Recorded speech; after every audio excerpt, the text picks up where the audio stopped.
Tapi gimana kalau desk setup dan monitor setup ini kita rubah dengan setup yang nggak kalah gila? Misalnya dengan monitor segede gaban kayak gini, 45 inci dari seri Legion punyanya Lenovo. Gila kali ya. Ini susah setupnya. Ya udah, daripada penasaran, let's put it up.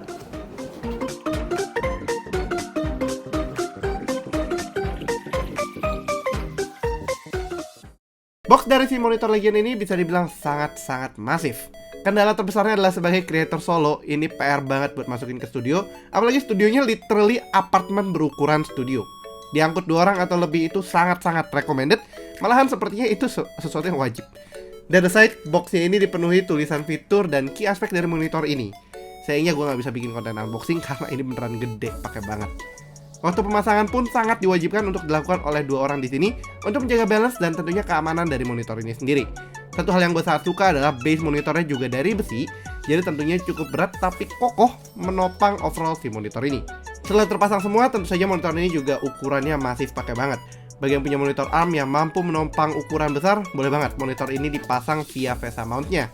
Namun, walaupun sebelumnya gue juga pakai monitor ultrawide, tapi itu cuma 30 inci dan 34 inci, nggak sampai 45 inci yang segede ini, jadi let's stick with the monitor base, nggak pakai monitor ARM.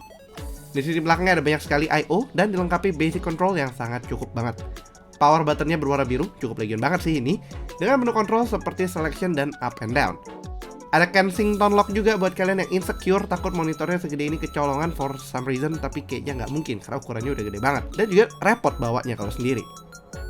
Di bagian bawahnya ada beberapa I/O penunjang seperti 2 buah HDMI 2.1, 1 buah DP atau DisplayPort, 1 buah USB Type-C pass-through, jadi bisa buat monitor dan ngecharge laptop yang sudah mendukung Type-C charging juga, USB pass-through connection, Ethernet, 3 buah USB, dan 3,5mm audio jack. USB sama Ethernetnya buat apa? Jadi ini kalau USB pass-through-nya dipasang via salah satu USB Type-A di komputer kita bisa menghubungkan Ethernet yang super cepat buat para gamers yang nggak mau ada nge-lag atau nggak pengen ada latency sama sekali, ataupun kalau kalian yang suka penggunaan KVM via USB-nya. Nah, sekarang ke monitornya sendiri. Sebenarnya walaupun disebut monitor 45 inci, exactnya sebenarnya ini adalah di 44,5 inci. Rasionya sendiri sangat-sangat unik, yaitu 32:9. Jadi ini bagikan kalian mempunyai 2 buah monitor 16:9 yang dijahit menjadi satu tanpa pakai bezel. Untuk resolusi sendiri, monitor ini secara maksimal mendukung DQHD atau Dual QHD di 5120x1440 pixel. Ini adalah kali pertama merasakan super ultra wide monitor seperti ini dan actually memberikan cukup mixed feeling secara mood untuk experience-nya, walaupun mostly sebenarnya positif. Sebagai productivity worker yang kerjaannya banyak di urusan ngedit, ngoding, dan ngetik, hadirnya 2 layar 16:9 jadi satu sangat membuat workspace gue pribadi sangatlah endless. Mau 3 tab, 4 Windows, 6 Windows, bahkan 8 Windows jika perlu dengan banyaknya tab, bisa diakses secara simultaneous di sini. Ini sangat mempermudah juga sebagai reference study, cari sumber, nonton sambil kerja, atau apapun yang kalian inginkan sebagai true multitasker bisa dilakukan dengan sangat mudah. Tapi yang membuat gue kaget, biasanya monitor ultrawide tuh simpelnya mendukung fitur ya like the usual, PIP atau PXP aja. Tapi di sini Lenovo melakukan hal yang benar-benar bikin gue kaget. Kok bisa ya nggak kepikiran sama vendor lain ataupun nggak diaplikasikan di monitor-monitor sejenisnya. Jadi di sini ada yang namanya True Split, di mana melalui satu buah koneksi display, in this case kita pakai DP dihubungkan ke PC gue dengan RTX 3060 Ti, mampu membaca seolah-olah ini adalah 2 monitor yang berbeda. Lah, tapi apa bedanya nih dengan dijadiin satu lalu di set Windowsnya kiri dan kanan? Nah, ini yang menurut gue suka salah dipersepsikan.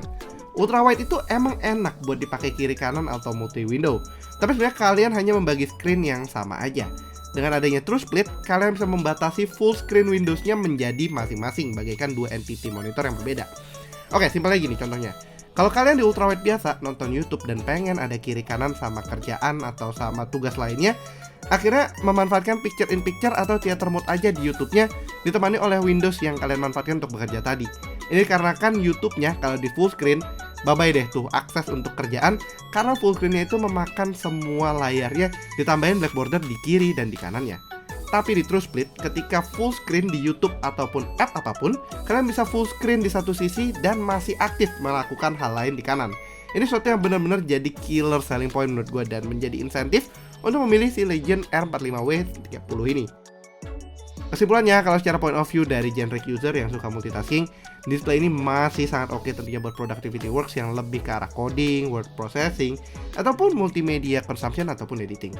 Tapi gimana kalau misalnya buat gaming? Pastinya dong, namanya Legion, masa nggak buat gaming?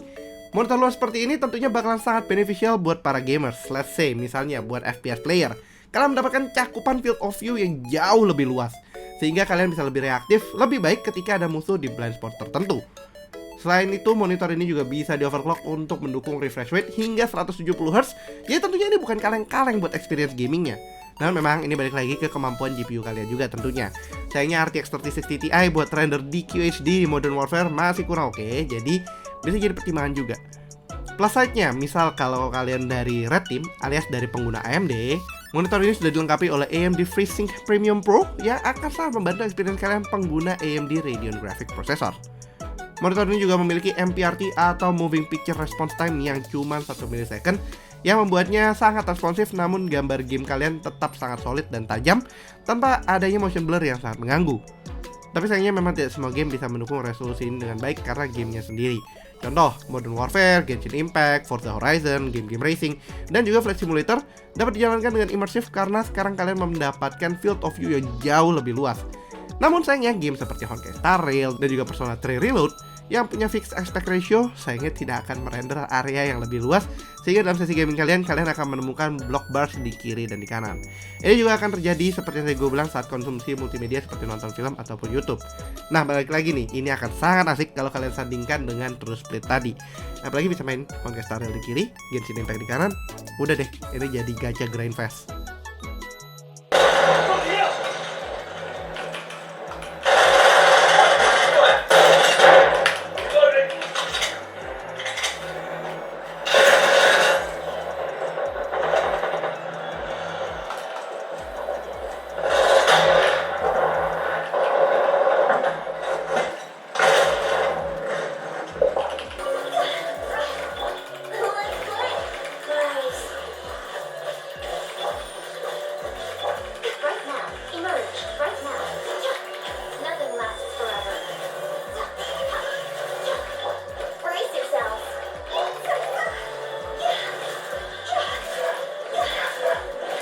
So, secara overall experience memakai Lenovo Legion R45W30 ini sebenarnya sangat unik.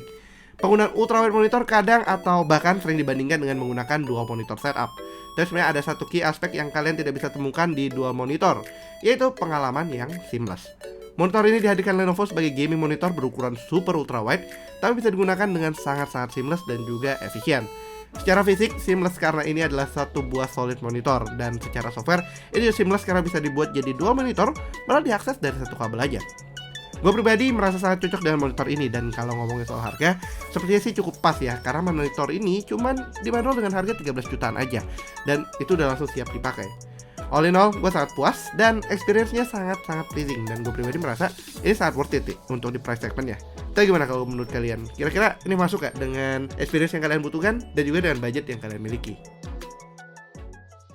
Oke lah, sekian dulu untuk video kali ini. Kalau kalian suka videonya, jangan lupa untuk kasih like, share, dan tentunya belum subscribe, bisa langsung klik tombol subscribe dan aktifkan lonceng notifikasi biar kalian gak ketinggalan sama video kita berikutnya. Jangan ragu juga untuk tuliskan pertanyaan kalian di kolom komentar di bawah ya. Jangan lupa juga untuk follow sosial media kita di TikTok, Instagram, Twitter, dan juga Facebook dengan handle-nya @guiwicom dan gue pribadi di @fsp+ ataupun di @buteknoid. Thanks for watching, and as always, stay safe, stay healthy, and have a nice day. Ferry signing out. Bye-bye.